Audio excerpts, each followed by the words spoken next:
ચોમાસાની ઋતુમાં વીજ પુરવઠો સુચારુ રૂપે મળે તેને લઈને ઉર્જા મંત્રીએ આપી સૂચના। વિક્ષેપ વિના અવિરત વીજળી ગ્રાહકોને પહોંચાડવા ઋષિકેશ પટેલની અગત્યની તાકીદ। ઉર્જા અને પેટ્રોકેમિકલ વિભાગ, ઉર્જા વિકાસ નિગમને એનર્જી ટ્રાન્સમિશનને તાકીદનો પત્ર। રાજ્યની તમામ વીજ વિતરણ કંપનીઓને ઋષિકેશ પટેલે લખ્યો પત્ર। ટ્રાન્સમિશન લાઇન સહિત તમામ વીજ ફીડર સંપૂર્ણપણે ચકાસવાની સૂચના। ખુલ્લા ડીપી બોક્સ, લૂઝ વાયર અને થાંભલાને તાત્કાલિક રિપેર કરવા સૂચના। 2 દિવસ પૂર્વે બાવળની ઝાડીઓ દૂર કરવા પણ કર્યો હતો પરિપત્ર। તમામ કામો પૂર્ણ કરી રિપોર્ટ ફાઇલ કરવા અપાઈ સૂચના। એબીપી અસ્મિતાએ ખુલ્લા ડીપી, લૂઝ વાયર મુદ્દે પ્રસારિત કર્યો હતો અહેવાલ। 12મી મેના એબીપી અસ્મિતાએ પ્રસારિત કર્યો હતો અહેવાલ। આ વિશે વધુ માહિતી આપવા આપણી સાથે જોડાઈ ચૂક્યા છે મારા સંવાદદાતા કલ્પેશ રાવલ। કલ્પેશ, જે રીતે ખુલ્લા ડીપી છે, વીજ વાયર છે, એ લોકોને ઘણી વખત મુશ્કેલીરૂપ, મુસીબત સમાન સાબિત થતા હોય છે, અકસ્માતો થતા હોય છે। કઈ રીતની કામગીરી કરવામાં આવી?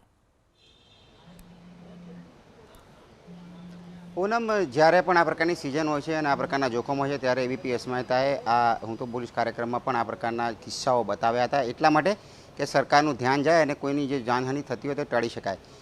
પ્રોએક્ટિવલી આખી આ ઘટનાને ઉર્જા મંત્રીએ લીધી છે અને તાકીદની સૂચનાઓ આપી છે ઉર્જા વિભાગના સચિવને। આ ઉપરાંત તમામ જે વીજ વિતરણ કંપનીઓ છે તેમને ખાસ સૂચના એ આપવામાં આવી છે કે જે ખુલ્લા વાયરો હોય છે, નમેલા થાંભલા અને જે ડીપી હોય છે કે જેના કારણે પાણીના કારણે કરંટ લાગવાની શક્યતા હોય છે ને ભૂતકાળમાં આવી ઘટનાઓ પણ બની ચૂકેલી હતી।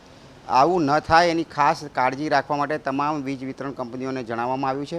એટલું જ નહીં પણ સેલ્ફ કમ્પ્લાયન્સ સર્ટિફિકેટ પણ આપવા માટે તાકીદ કરેલી છે અને ખાસ નાગરિકોને ચોમાસા દરમિયાન વિક્ષેપયુક્ત નિરંતર પુરવઠો મળે અને આ પ્રકારની ઘટનાઓ ન થાય તેની વિશેષ કાળજી રાખવા માટે સૂચના આપવામાં આવેલી છે।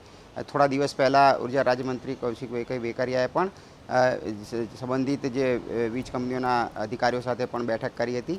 એટલે ચોમાસું આવે અને એની રાહ જોવી એના કરતાં ચોમાસા આવ્યા પહેલાં જ તકેદારીના પગલાં ભરવામાં આવે એ પ્રકારની ઘટનાઓને ટાળી શકાય એના માટેની સૂચના આપવામાં આવેલી છે અને વિભાગ કક્ષાએથી તેનું નિયમિત મોનિટરિંગ પણ કરવામાં આવશે। પૂનમ, આભાર કલ્પેશ આપનો તમામ માહિતી બદલ।